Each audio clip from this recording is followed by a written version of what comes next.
The one on her left was older, with a thick mustache and a heavy build. His name tag read Driscoll. The one on the right was younger, thinner, with a constantly shifting gaze. His tag said, Finch. "Ma'am, you need to come with us, please," Officer Driscoll said. His voice was flat.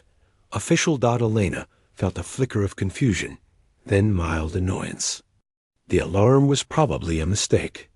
A sensor not deactivated. It happened. "Of course," she said, her voice calm. She held up the bag slightly. "I just paid for this. The receipt is right inside." She began to open the bag to show him. "Not here, ma'am," Driscoll said, his tone leaving no room for argument. He gestured with his head toward the back of the store. "Store policy. We need to handle this in the office." Elena's annoyance grew, but she was a professional who dealt with high-stakes conflicts for a living. This was a minor inconvenience. Arguing in the entrance, drawing more of a crowd, seemed pointless. De-escalate. Comply. Resolve. "All right," she said, her voice still even. She turned and began walking in the direction he indicated, the two security officers falling into step behind her. She could feel the eyes of other shoppers on her back, some curious, some quickly looking away. She kept her posture straight, her face neutral. They walked past rows of kitchen appliances, past the linen section, to a plain beige door marked Authorized Personnel Only. Officer Finch produced a key and unlocked it. The room inside was small and bleak. A metal desk, 2 chairs, a filing cabinet, and a camera mounted high in the corner. It smelled of stale coffee and industrial cleaner. "Have a seat," Driscoll said, not unkindly, but not warmly either. Elena remained standing. "Look," she said, pulling the receipt fully out of the bag and placing it on the desk. "Here's the receipt. Time-stamped 13 minutes ago. You can check the register. You can check the security footage of me at the checkout. This is a misunderstanding." Officer Finch picked up the receipt, glanced at it, and put it down without comment. Officer Driscoll crossed his arms. The alarm went off. "We have a procedure. We've already called for a city police officer to come down and assist." A cold trickle, different from annoyance, started in Elena's stomach. "A police officer? For a store alarm that didn't go off until I was leaving?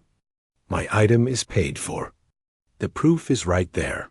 The police will sort it out," Driscoll repeated. His eyes, however, weren't on the receipt. They were doing a slow, assessing sweep of her jacket, her jeans, her sneakers. It was a look she knew. It wasn't about the alarm anymore. It was a story he was telling himself, fitting her into a category. A woman, alone, dressed casually, buying an expensive toy with cash. The pieces, in his mind, were clicking into a picture he already expected to see. Helena felt her professional calm begin to harden into something else. She took a slow breath. "I am telling you," she said, each word clear and separate, "this is a mistake. You are making a mistake." "Just have a seat, ma'am," Finch said, his voice tighter now. "They'll be here soon." Elena didn't sit. She stood by the desk, her hands resting loosely at her sides. The small, windowless room felt suddenly much smaller. The hum of the store was gone, replaced by the low buzz of the fluorescent light above. The simple, quiet satisfaction of her completed errand had evaporated. In its place was a familiar tension, a waiting game. But this time, she wasn't the one in control. She was the one being held in a beige box, waiting for someone else to decide what happened next. She glanced at the camera in the corner, its little red light glowing like an unblinking eye. The silence in the little room was heavy. It was the kind of quiet that felt loud. Elena could hear the faint buzz of the fluorescent light above her head and the distant, muffled sound of a store announcement. She stood by the metal desk, her body still, her mind working quickly. This was not how her day was supposed to go. She had faced dangerous people, unraveled complex digital schemes, but this felt like being stuck in a slow, stupid machine. She looked at the two security officers. The older one, Driscoll, leaned against the wall, his arms still crossed. The younger one, Finch, fidgeted with his radio. "How long will this take?" Elena asked, keeping her voice level. She wasn't pleading. She was asking for information, like she would in any other situation. The police were notified. "They'll be here when they get here," Driscoll said, not looking at her. He was staring at a spot on the wall above her head. She decided to try a different approach. Simple logic. "Officer, the alarm at the door is for unpaid merchandise, right?" "Electronic tags. I have the receipt. The item is in a Summit Goods bag. The tag was deactivated at the register. If it wasn't, that's a store system error, not a crime I committed." Finch shifted on his feet. "Sometimes people switch tags. Sometimes they have things in their pockets." Elena felt a flash of heat in her chest. She had shown them the receipt. She had offered to show the item. They hadn't even looked. "I have nothing in my pockets," she said, her tone a little sharper. She patted the sides of her jeans. "You can see they're flat. Do you want me to turn them out?" "Just wait for the police," Driscoll repeated, like a recorded message. The door opened then, and a man in a cheap suit, his forehead shiny with sweat, hurried in. He had a store manager name tag that read Kevin. He looked nervously between the security officers and Elena. What's the situation?" Manager Kevin asked. "Alarm triggered at the north exit," Driscoll reported. "This individual was detained. We're awaiting police for a search." Kevin's eyes darted to Elena. He saw a woman in casual clothes standing calmly. He saw his two security guards, who seemed sure of themselves. He was a man who hated conflict, who wanted problems to go away with as little fuss as possible. He made a quick cost-benefit analysis in his head. Backing up his security team was the path of least resistance. "I'm sure it's just a mix-up," Kevin said to Elena, offering a weak, watery smile that didn't reach his eyes. "We just have to follow our protocols. For insurance, you understand. Your protocol is to ignore proof of purchase?" Elena asked directly. Kevin's smile vanished. He wiped his brow. "Officer Driscoll said there was. Suspicious behavior noted earlier." He said it like he was reading from a script he didn't quite believe. Elena's head tilted. "Suspicious behavior? What does that mean?" "I walked in. I went to the toy section. I bought an item. I walked out." "What part of that is noted as suspicious?" Driscoll pushed himself off the wall. "We have reports to file, ma'am.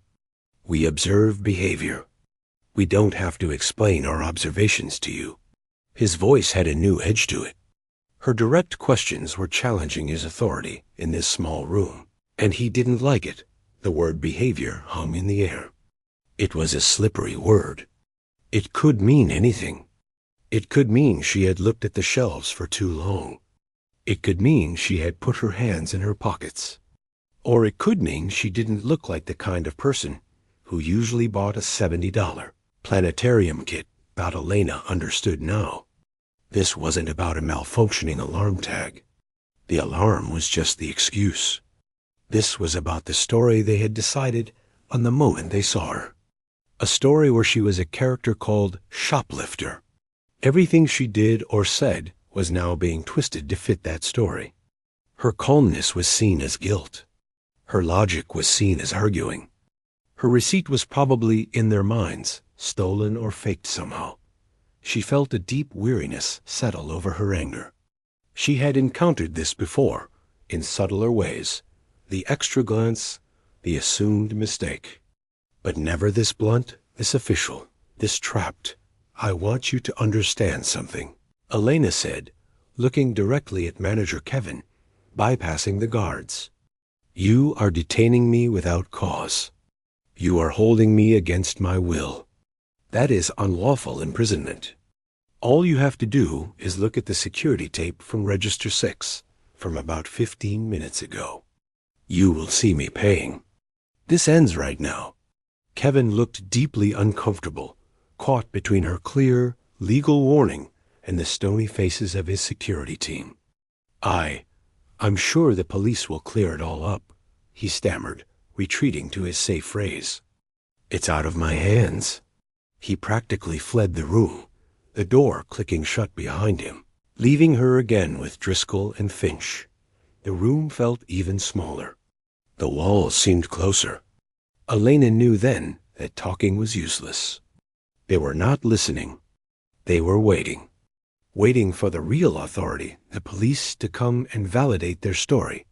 To do the search they couldn't legally do themselves. And to make her fit the role they had chosen for her. She leaned back against the desk, letting out a slow breath.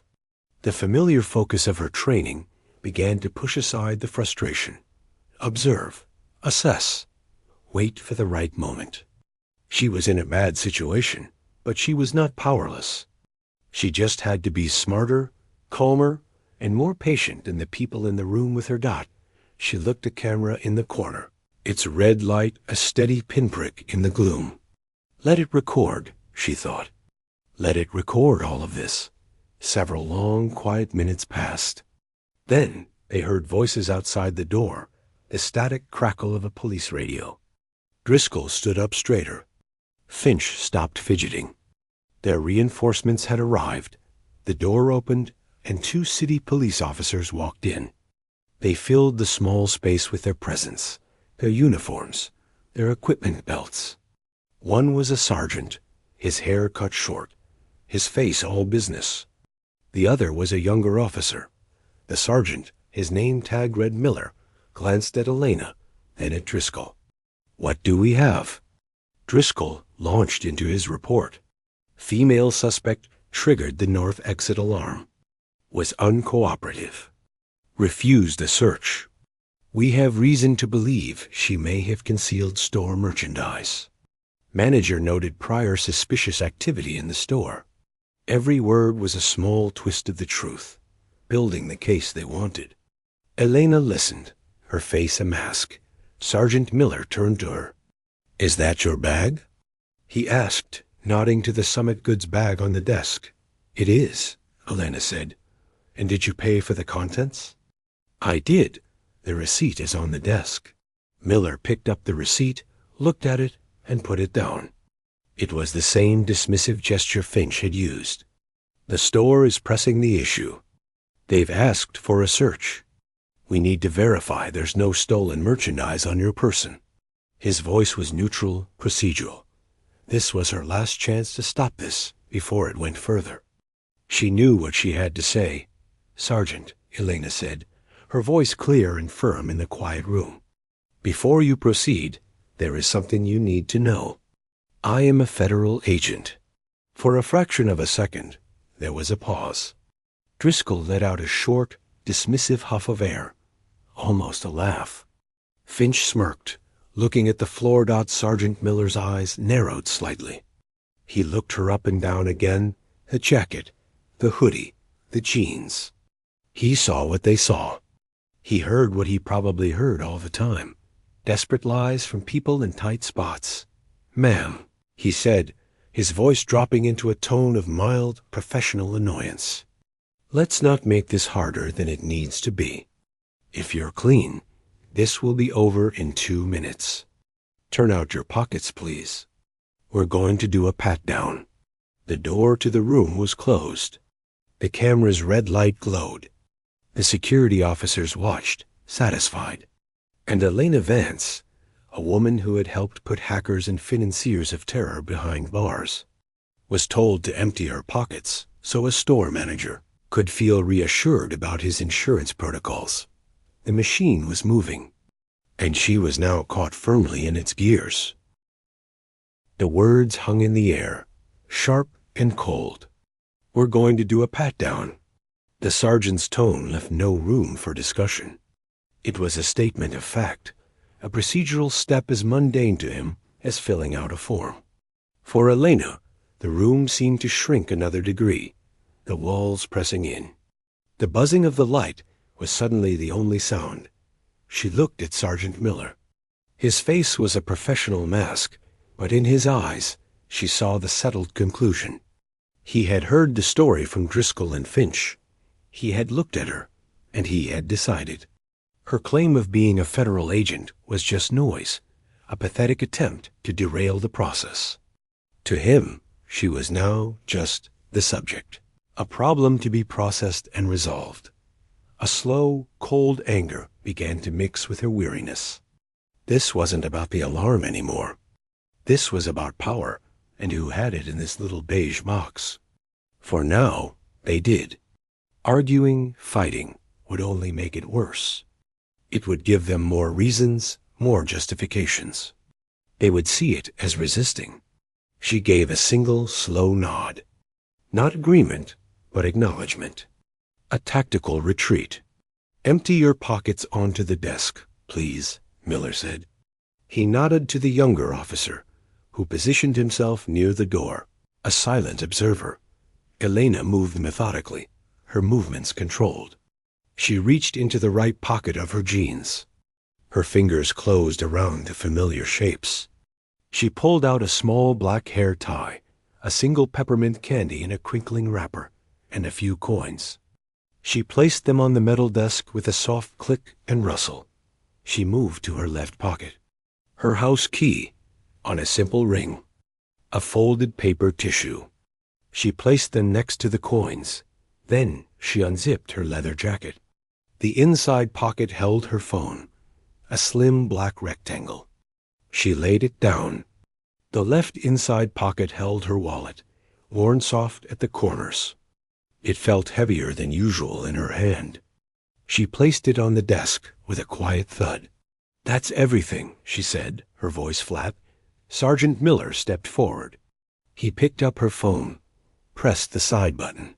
The screen lit up, showing a default wallpaper, a simple image of a mountain range. He put it down. He picked up the wallet next. He opened it. Elena watched his face. His eyes scanned the first few slots. He saw her driver's license, her personal credit card, a library card, a coffee shop punch card. His fingers moved with routine efficiency, flipping past them. He was looking for something specific. Stolen gift cards, concealed jewelry, folded-up clothing tags. He wasn't looking for her. He pulled out a few bills of cash, the change from her purchase, and fanned through them. Nothing. He placed the cash back in the wallet, but left it open on the desk. "Arms out to your sides." "Please," he said, moving behind her. This was the part she had been dreading. The violation of it. It was one thing to have your belongings examined. It was another to have your person inspected like an object. She raised her arms out to her sides, feeling a stiffness in her shoulders. She fixed her eyes on a small chip in the paint on the wall opposite her. She focused on that chip, making it her whole world. Sergeant Miller's hands were impersonal and quick. He started at her shoulders, patting down her jacket, along her arms, checking the cuffs. His hands moved down her sides, over her ribs. He was thorough, checking for any bulge, any hidden item. He moved to her back, then down each leg, from her hips to her ankles. The process was cold and clinical. He was checking boxes dot in the corner of her vision. She could see Driscoll and Finch watching. There was no triumph on their faces now, just a kind of blank expectation. They were waiting for the reveal, for him to find the thing they were sure she had taken. A watch, a necklace, a handful of expensive batteries. Miller finished the pat-down and stepped back in front of her. "All right. You can put your arms down." She lowered them, the muscles tense. The physical search was over. He had found nothing. Surely this was the end. But Miller's eyes went back to the wallet, still open on the desk. "Any other compartments in there?" He asked, not to her, but to the room in general. "It's just a wallet," Elena said, the strain starting to crack through her calm tone. He picked it up again. He squeezed the leather, feeling for thickness. He ran his thumb along the interior seams.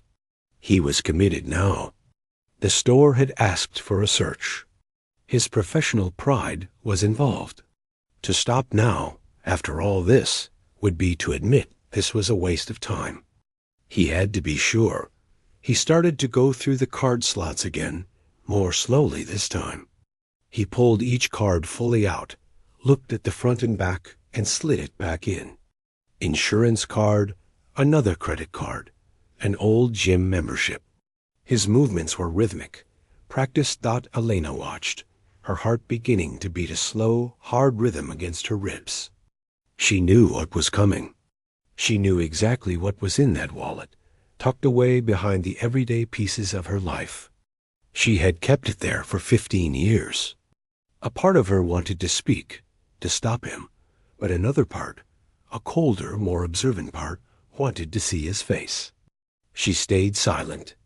Miller's fingers reached the last card slot, a narrow one at the very back, usually empty. His thumb met resistance. There was something else in there, something behind all the plastic, a flicker of something curiosity. Maybe the first faint tremor of doubt passed over his face. He hooked a finger into the slot and pulled. It wasn't a card. He drew out a slim, black leather folder, closed with a small metal snap. It was elegant and official looking, utterly unlike the rest of the worn wallet. He held it in his palm for a second, his head tilted. Then, with his other hand, he popped the metal snap open. The folder fell open, revealing two sides. On the left side, set into the leather, was a shield. It was a 7-pointed star, intricately detailed. In its center was a circle, and within that circle, the scales of justice. Around the star were the words Federal Bureau of Investigation and Department of Justice. The metal gleamed dully under the fluorescent light. On the right side, protected by a clear window, was a credential card. A formal photograph of Elena looked back at him. Her hair was neat. She wore a dark suit jacket. It was not the face of the woman in the hoodie before him. It was the face of an agent. Below the photo was her name in bold letters. Her title, Special Agent. An official seal was embossed on the card. For a long, long moment, Sergeant Miller did not move. He did not breathe. He simply stared at the open folder in his hand, as if it were a snake that had suddenly appeared from her wallet. The air in the room changed. It was a subtle shift at first. The sergeant's shoulders, which had been set in a line of authority, seemed to loosen, then stiffen again with a different kind of tension. The color, the normal ruddy hue of his face, began to drain away. It started at his forehead, a pallor washing down over his features, leaving his skin a sickly, ashen gray.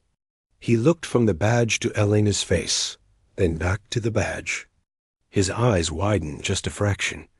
He wasn't seeing a shoplifting suspect anymore. He was seeing the credentials of a federal law enforcement officer, an equal, a superior in many contexts. And he had just finished patting her down for stolen soap. The complete, utter silence was profound. The buzz of the light was gone, swallowed by the weight of the moment. In the corner, Officer Driscoll straightened up. He saw the change in the police sergeant's posture, saw the frozen look on his face. He took a step forward, peering over Miller's shoulder. His eyes found the badge. His own face, so confident and sure moments before, went slack. His mouth opened slightly, but no sound came out. He took an involuntary step back, as if the badge itself had given off a shock. Officer Finch, seeing the reactions of the two other men, craned his neck. When he saw what was in the sergeant's hand, his gaze dropped instantly to the floor. His cheeks flushed a deep, hot red. He looked like he wanted the ground to open up and swallow him. No one said a word. The story they had all been telling themselves. The story of the suspicious woman, the hidden merchandise, the justified detention shattered into a million silent pieces. The only story left was the one told by the gleaming star in the sergeant's trembling hand. Time stopped in the little room. It was the silence that was the loudest thing. It wasn't peaceful. It was a heavy, crushing quiet, full of the echoes of every wrong word that had just been spoken. The buzzing of the light seemed to have been sucked out of the air. Sergeant Miller's hand, holding the open leather folder, didn't move. It was frozen in midair, halfway between the desk and his own body. His face had lost all its color. He wasn't pale like someone who was scared. He was gray like stone. His eyes were locked on the badge, then they flicked up to Elena, then back down. The confident, procedural mask was gone, completely shattered. What was left underneath was a raw, dawning horror. He was a professional who understood, instantly and completely, the magnitude of his mistake. Elena watched him. She didn't move. She didn't reach for her credentials. She just stood there, her hands loose at her sides, letting the moment stretch out. She let the weight of what had just happened press down on every single person in the room. Her face was calm, but it was no longer the forced calm of a suspect. It was the still, watchful calm of an agent who has just seen a crucial piece of evidence fall into place. Slowly, as if the movement caused him physical pain, Sergeant Miller closed the leather folder. The soft snap of the metal clasp was like a gunshot in the quiet. He held it carefully, with both hands now, as if it were made of glass. He didn't put it down. He just held it, staring at it. He finally managed to speak. His voice was a dry, cracked whisper, utterly different from the firm tone he'd used before. "Agent Vance." He said her name like he was reading it from a difficult language. He looked at her, his eyes begging for a thread of understanding, a way to spin this that wouldn't end his career. There was a call. A shoplifting call. The store insisted. His words trailed off. They sounded pathetic, even to him. The receipt was on the desk. She had told him who she was. He had chosen not to listen. Elena didn't answer him. She didn't need to. The facts were all there, sitting in the terrible silence. She shifted her gaze from Miller to the two security officers. Officer Driscoll looked like a different man. All the puffed-up certainty had vanished. He was leaning against the wall again, but now it looked like the wall was holding him up. His face was a sickly yellow. He was staring at the badge in Miller's hand as if it were a venomous creature. His mind was clearly racing, replaying the last 20 minutes, hearing his own voice saying uncooperative and suspicious behavior. He opened his mouth, closed it, and swallowed hard. Officer Finch had retreated as far as he could into the corner near the door. He was studying the pattern on the linoleum floor with intense, desperate interest. His ears were bright red. He was trying to become invisible. Sergeant Miller, realizing Elena wasn't going to throw him a lifeline, took a shaky breath. With immense care, as if laying a crown on a pillow, he placed her credentials on the desk, right in the center. He positioned them neatly, aligning the edges with the desk's metal border. It was a gesture of profound respect and of utter surrender. Then he took a step back. He didn't know what to do with his hands. He clasped them in front of him, then let them drop to his sides. "Agent Vance," he began again, his voice a little stronger but strained. This was a severe error in judgment. On my part, he was careful not to say, our part. He was starting to draw lines, to protect himself. "I apologize, profoundly." The word apologize seemed to wake Driscoll from his trance. We were just following the store's protocol," he blurted out, his voice too loud in the small space. "The alarm went off. We have to respond. The manager said." He stopped as Elena's eyes turned to him. Her look wasn't angry. It was cold, analytical. It was the look she gave to a witness who was starting to contradict himself. He shrank back again. Elena finally moved. It was a small, deliberate motion. She stepped forward to the desk. She didn't snatch her things. She picked up her wallet first. She opened it, took the credential folder from the desk, and slotted it back into its place in the back. She snapped the wallet closed. The sound was final. Then, one by one, she began to collect her other belongings. The hair tie, the mint, the coins.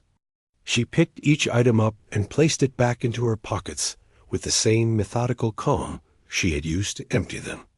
The keys, the phone. Every movement was slow, deliberate, and filled with unspoken authority. No one interrupted her. No one dared to speak. The police officer and the 2 security guards just watched, prisoners to her quiet ritual. When her pockets were full again, she picked up the Summit Goods bag with the planetarium kit. She looked inside, confirming the box was still there. She placed the white receipt neatly on top once more. Then, and only then, did she address the room. She didn't raise her voice. She didn't need to. The quiet force of her words was enough. The receipt, she said, looking at Sergeant Miller, has been on this desk since I walked in. It shows a legal purchase made 13 minutes before the alarm sounded. You did not verify it. You chose to rely on a second-hand account of suspicious behavior instead of direct evidence. She turned her head toward Driscoll. You detained me without probable cause. You escalated a simple customer service issue, a malfunctioning alarm tag, into a criminal detention based on your own assumptions. You then misrepresented my cooperation to the responding officers. She looked back at Miller. And you, Sergeant. You were presented with my official identification. You dismissed it as a lie without a single attempt to verify it. You then proceeded with a search of my person without lawful basis. You had the correct information in front of you, and you chose to ignore it. She let the statements hang there. They weren't accusations screamed in anger. They were simply facts. Cold, hard, and undeniable. I am not a suspect, she said, the finality in her voice absolute. I am a federal agent who was unlawfully detained and searched because I fit a profile in your heads. That is what happened here today. She reached into her jacket pocket and pulled out a small, standard-issue notebook and a pen. She flipped it open. I will need the full names and badge numbers of every city officer involved, she said, her tone now purely professional. And you too, she said, glancing at the security guards. Your full names and your security license numbers, now. The request, so simple and bureaucratic, was more terrifying than any shout. This was how it became real. This was how it followed them home. Sergeant Miller moved first, his hand trembling slightly as he reached for his own notebook. He began reciting his information, his voice hollow. The younger officer at the door, who had said nothing the entire time, did the same, his face pale. Driscoll and Finch fumbled for their wallets, pulling out their security IDs, reading off the numbers in stumbling voices. Elena wrote it all down, her handwriting steady. When she was finished, she closed the notebook and put it away. She picked up the toy bag and turned towards the door. The younger police officer scrambled to open it for her. In the doorway, she paused. She didn't look back at the 3 men standing in their shame and fear. She looked at the camera in the corner, its red light still glowing. The store's security footage from the north exit and from Register 6 will be subpoenaed, she said, to no one and everyone. Do not lose it. And then, without another word, she walked out of the little beige room, leaving behind a silence that was now broken only by the sound of 3 men trying very, very hard to breathe. The hallway outside the office was brightly lit and echoed with the distant sounds of the store. A child laughing, a cart rolling, a muffled pop song. It felt like stepping onto a different planet. Elena walked, her shoes making soft, even sounds on the polished floor. She didn't hurry. She carried the toy bag in one hand, the other resting in her jacket pocket, feeling the solid shape of her wallet. Every sense was sharp, hyper-aware. The air felt cooler out here. The colors of the store signs seemed too vivid. She could feel the eyes of a few shoppers glancing at her as she emerged from the employees-only area, but their looks were just curiosity, not suspicion. They saw a woman with a shopping bag, nothing more. She walked past the cosmetics counters, past the glittering displays she had passed what felt like a lifetime ago. The automatic door slid open with a quiet whoosh, and the gray afternoon light washed over her. The air was fresh, damp from the earlier rain. She didn't stop. She crossed the parking lot, her mind strangely quiet. The hot anger, the cold frustration, a humiliating violation of the pat-down, they were all still there. But they were packed away, put into a mental compartment labeled for later. Right now. There was only procedure. Next steps. She reached her car, a sensible sedan, and unlocked it. She placed the toy bag carefully on the passenger seat. Then she sat in the driver's seat, closed the door, and the outside world went quiet. For a full minute, she just sat there, her hands on the steering wheel. She took deep, slow breaths, in through the nose, out through the mouth. She let the stillness of the car surround her. She looked at her hands. They were steady. Then she pulled out her phone. Not her personal phone, but the other one, the secure one. She navigated past a few screens and dialed a number from memory.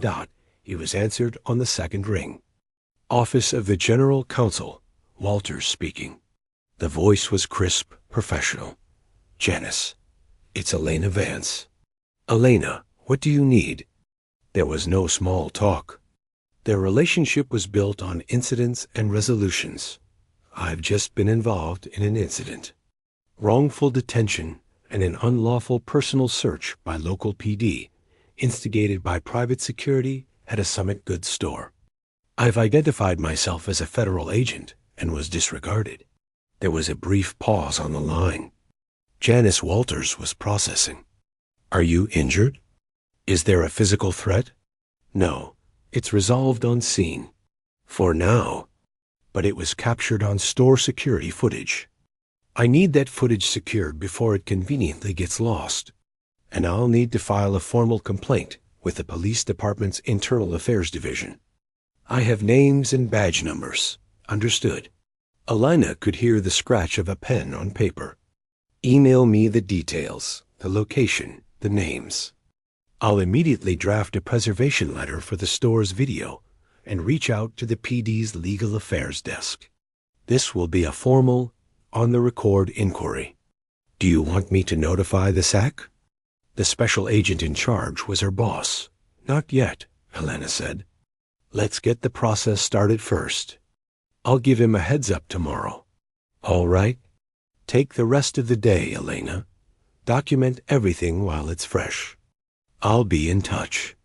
They hung up. The professional machinery was now in motion.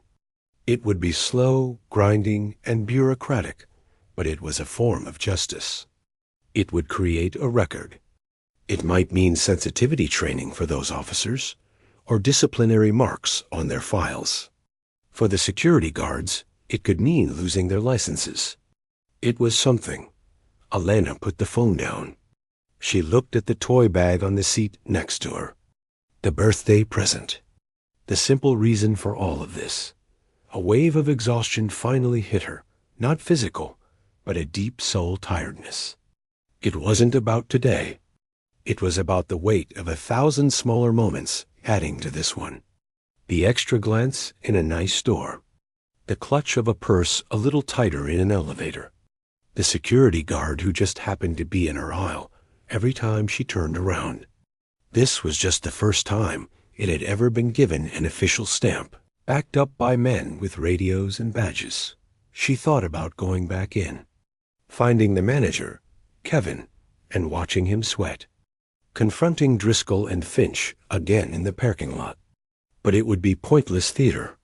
The real confrontation had happened in that room when the color drained from their faces. The power had shifted back. Anything else would just be shouting doubt. She started the car and drove out of the parking lot. She didn't go for coffee.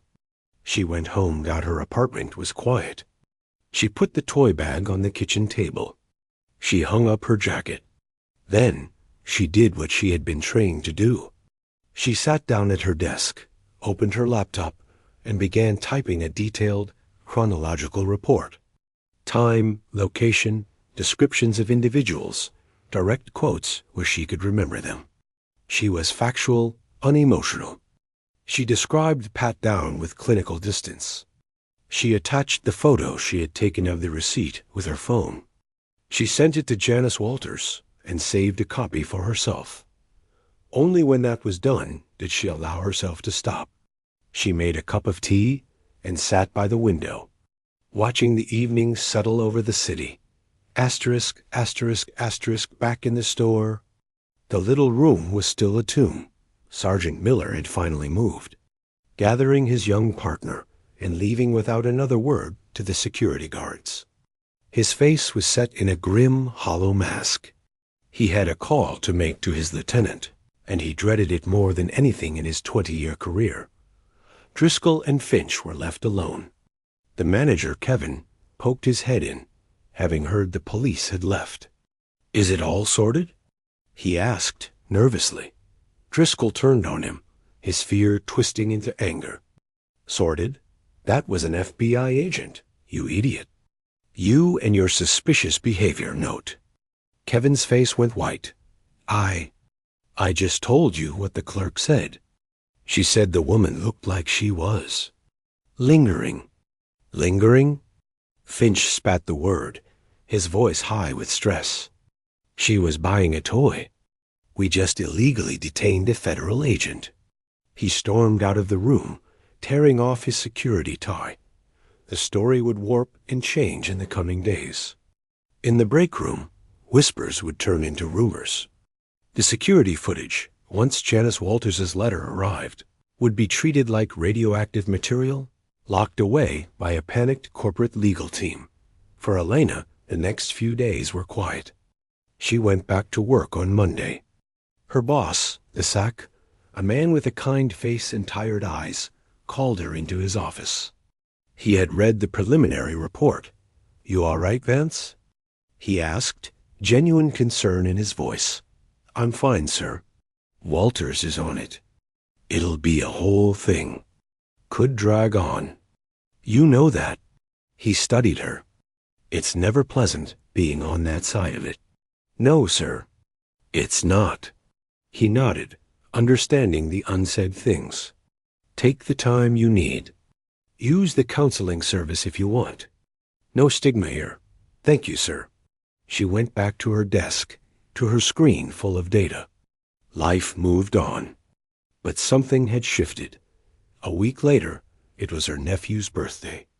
At the party, surrounded by laughing kids and talking family, her nephew tore open the wrapping paper. His eyes went wide at the Galaxy Explorer box. "Aunt Elena, this is the best. Thank you." He hugged her tightly. She hugged him back, smiling. For a moment, it was just a perfect gift for a happy boy. Later, as she helped clean up, her sister brought her a slice of cake. "That was so generous of you, that kit," she said. "Everything okay? You seem a little distant." Elena looked at her sister, then out the window at the kids running in the yard. She thought of the receipt, the beige room, the feeling of strange hands patting her down, the ashen face of the sergeant. "Just work stuff," she said finally, taking the cake. "Just a long week." She took a bite of the sweet cake, but the taste that lingered was of something metallic, something like a badge left too long in a closed hand. The memory was filed away, not forgotten, a part of her now. The incident was over, But the story, for everyone involved, was still being written in the quiet, unseen places where consequences slowly grow.